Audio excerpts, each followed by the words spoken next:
मुख्यमंत्र्यांच्या हस्ते सपत्नीक श्री विठ्ठल रुक्मिणीची महापूजा संपन्न।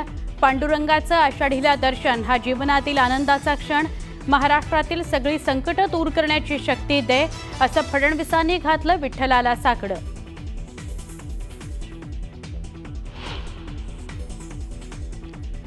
नाशिकच्या जातेगावचं उगले दाम्पत्य ठरलं यंदाचे मानाचे वारकरी। कैलास आणि कल्पना उगलेंचा शासकीय महापूजेत सहभाग। 12 वर्षांपासून करतायत वारी।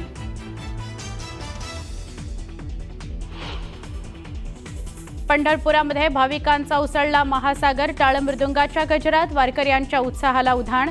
दर्शनाकरता लांबच लांब रांगा।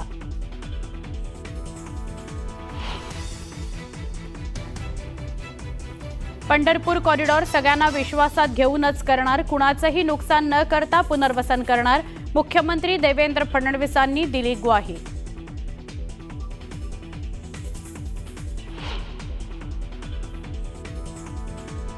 मुख्यमंत्री देवेंद्र फडणवीसांचा आजपासून नवीन पॉडकास्ट। आषाढी एकादशीच्या मुहूर्तावर सकाळी 11 वाजता महाराष्ट्र धर्म। दर महिन्याला एका विषयावर होणार पॉडकास्ट।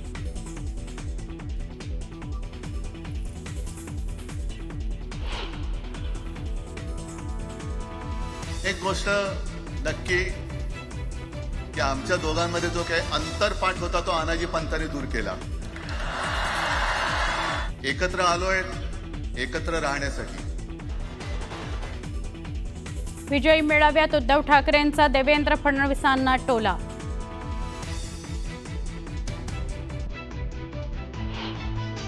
नाशिकचं जातेगावचं उगले दाम्पत्य यंदाचे मानाचे वारकरी ठरले।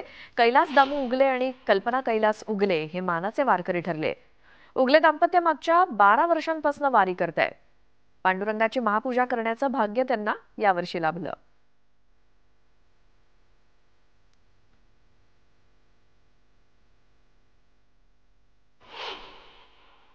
नाशिक जिल्ह्यामधील हे उगले कुटुंब यांनी विचारही केला नसेल असं यांच्यासोबत आज घडलंय।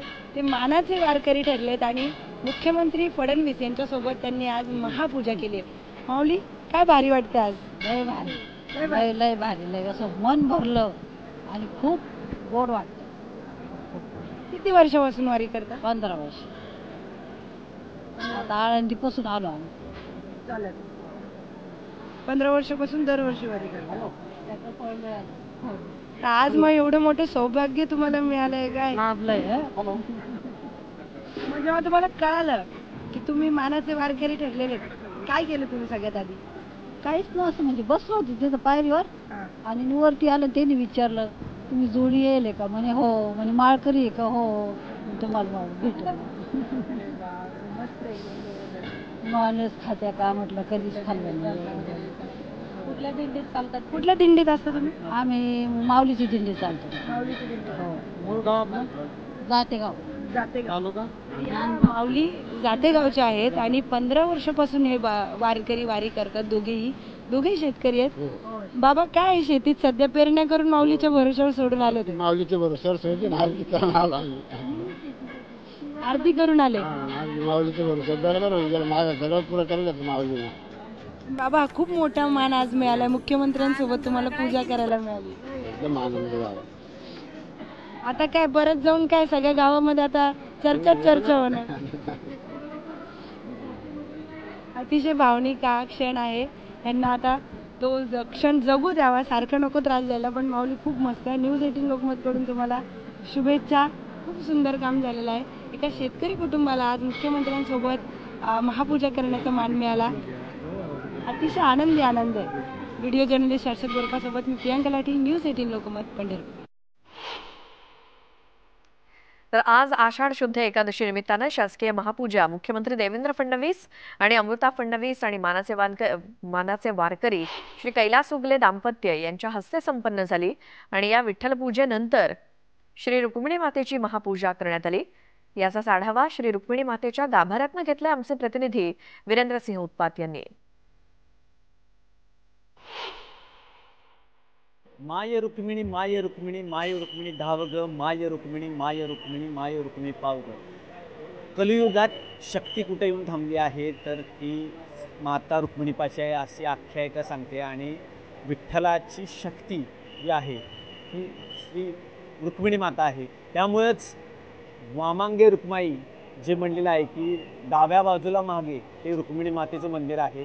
आणि आज सकाळी मुख्यमंत्री देवेंद्र फडणवीस यांची सपत्नीक महापूजा झालेली आहे आणि इकडे रुक्मिणी मातेकडे पण ती पूजा संपन्न झालेली आहे. आणि बळीराजाला सुख शांती लाभो अशी साकडं विठुरायाला आणि रुक्मिणी मातेला मुख्यमंत्र्यांनी घातलेलं आहे. त्यांच्यासोबत मानाचे वारकरी होते. सर्व मानांचे वारकरी आणि मुख्यमंत्र्यांची आज ही पूजा संपन्न झालेली आहे. एकंदरीत संपूर्ण महाराष्ट्र सुजलाम सुफलाम होऊ दे अशी मागणी मुख्यमंत्र्यांनी केलेली आहे. देवाला साकडं घातलेलं आहे आणि जे महाराष्ट्रावरचं सगळं संकट आहे ते दूर होऊ दे असं त्यांनी देवाला मागणी केलेली आहे. व्हिडिओ जर्नलिस्ट अजित देशपांडे सोबत वीरेंद्र सिंह उत्पात, न्यूज 18 लोकमत, पंढरपूर. तर अवघे गरजे पंढरपूर, चालला नामाचा गजर. आषाढी एकादशी निमित्तानं पांडुरंगाच्या मंदिरात आकर्षक फुलांची आणि फळांची आज सजावट करण्यात आली आहे. प्रत्येक येणारा भाविक मंदिरात आल्यानंतर प्रसन्नतेचा अनुभव घेतोय. याच मंदिर सजावटीचा आढावा घेतला आमचे प्रतिनिधी सुरेश जाधव यांनी.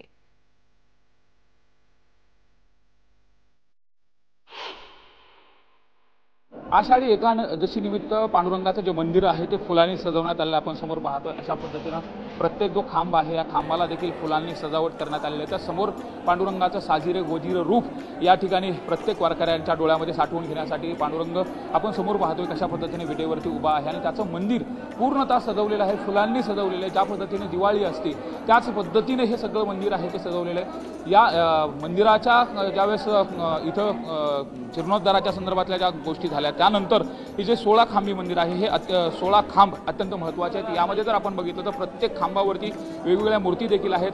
गरुड खांब देखील आहे. याच गरुड खांबाला प्रत्येक वारकरी आल्यानंतर आलिंगन देत असतो. प्रत्येक वारकरी आल्यानंतर या ठिकाणी नतमस्तक होतो आणि याच पांडुरंगाच्या मंदिरामध्ये रंग मंडप ज्याला म्हटलं जातं हाच रंगमंडप आहे. 16 खांबी आणि दगडी बांधकाम आहे विशेषतः आणि हा खूप मोठा जो काही ऐतिहासिक ठेवा आहे आपण समोर पाहतोय.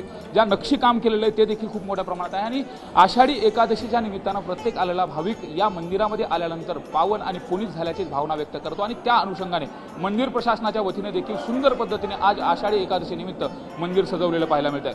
व्हिडिओ जर्नलिस्ट हर्षल गोरखासह सुरेश जाधव, न्यूज 18 लोकमत, पंढरपूर. पाहता श्रीमुख सुखावले सुख, डोळियाची भूक नवजे माझ्या. महावारी आषाढी एकादशीची मुख्यमंत्र्यांच्या हस्ते महापूजा झाल्यानंतर पांडुरंगाच्या साजिऱ्या गोजिऱ्या रूपाचा गाभाऱ्यातून आढावा घेतला आमचे प्रतिनिधी सुरेश जाधव यांनी. आषाढी एकादशी निमित्त पांडुरंगाचं जे मंदिर आहे ते फुलांनी सजवण्यात आलेलं आपण समोर पाहतोय. अशा पद्धतीनं प्रत्येक जो खांब आहे या खांबाला देखील फुलांनी सजावट करण्यात आली. मंदिराच्या ज्यावेळेस इथं जीर्णोद्धाराच्या संदर्भातल्या ज्या गोष्टी झाल्या त्यानंतर हे जे 16 खांबी मंदिर आहे हे 16 खांब अत्यंत महत्त्वाचे आहेत. यामध्ये जर आपण बघितलं तर प्रत्येक खांबावरती वेगवेगळ्या मूर्ती देखील आहेत. गरुड खांब देखील आहे. याच गरुड खांबाला प्रत्येक वारकरी आल्यानंतर आलिंगन देत असतो. प्रत्येक वारकरी आल्यानंतर या ठिकाणी नतमस्तक होतो आणि याच पांडुरंगाच्या मंदिरामध्ये रंग मंडप ज्याला म्हटलं जातं हाच रंगमंडप आहे. 16 खांबी आणि दगडी बांधकाम आहे विशेषतः आणि हा खूप मोठा जो काही ऐतिहासिक ठेवा आहे आपण समोर पाहतोय. ज्या नक्षीकाम केलेलं आहे ते देखील खूप मोठ्या प्रमाणात आहे. आणि आषाढी एकादशीच्या निमित्तानं प्रत्येक आलेला भाविक या मंदिरामध्ये आल्यानंतर पावन आणि पुनीत झाल्याची भावना व्यक्त करतो आणि त्या अनुषंगाने मंदिर प्रशासनाच्या वतीने देखील सुंदर पद्धतीने आज आषाढी एकादशी निमित्त मंदिर सजवलेलं पाहायला मिळत आहे. व्हिडिओ जर्नलिस्ट हर्षल गोरखासह सुरेश जाधव, न्यूज 18 लोकमत, पंढरपूर. पंढरपुरातली शासकीय महापूजेची ही दृश्य आपण मगापासून बघतोय. विठ्ठलाचं हे सुंदर रूप आज आषाढी एकादशीच्या दिवशी सजलेलं. मुख्यमंत्री देवेंद्र फडणवीस आणि त्यांच्या पत्नी अमृता फडणवीस आणि मानाचे वारकरी यांच्या हस्ते विठ्ठलाची आज आषाढी एकादशीच्या निमित्तानं शासकीय महापूजा पहाटे संपन्न झाली. आणि ही संपूर्ण पूजा आपण थोड्या वेळापूर्वी न्यूज 18 लोकमतच्या प्रेक्षकांसाठी संपूर्णपणे दाखवली. आणि या संपूर्ण दिवसभर तुम्हाला पंढरपुरातलं आणि संपूर्ण राज्यभरातलं आषाढी एकादशीच्या निमित्तानं काय नेमकं भक्तिमय कसं वातावरण आहे, कसा जल्लोष आहे याची दृश्य आम्ही तुम्हाला संपूर्ण महाराष्ट्रभरातनं दाखवणार आहोत. सध्याची दृश्य आपण पंढरपुरातली बघतोय. विठ्ठल रुक्मिणी मंदिर आज आषाढी एकादशीच्या निमित्तानं कसं सजलंय, कशी सजावट करण्यात आली आहे फळांची, फुलांची आणि त्यातच विठ्ठलाचं हे सुंदर साजिर रूप आषाढी एकादशीच्या निमित्तानं आज आपण बघतोय. तुळशीच्या माळा, फुलांचे हार आणि विठ्ठलाचं हे रूप आज आषाढी एकादशीच्या निमित्तानं घर बसल्या न्यूज 18 लोकमतच्या प्रेक्षकांना विठ्ठलाचं आणि रुक्मिणी मातेचं हे सहज दर्शन. तर प्रति पंढरपूर अशी ओळख असलेल्या मुंबईतल्या वडाळा इथल्या विठ्ठल मंदिरामध्ये आमच्या प्रतिनिधी स्नेहा जाधव आपल्या सोबत आहेत. स्नेहा, तिथं किती गर्दी आहे आणि आज सकाळपासून काय वातावरण वडाळ्याच्या विठ्ठल मंदिरात?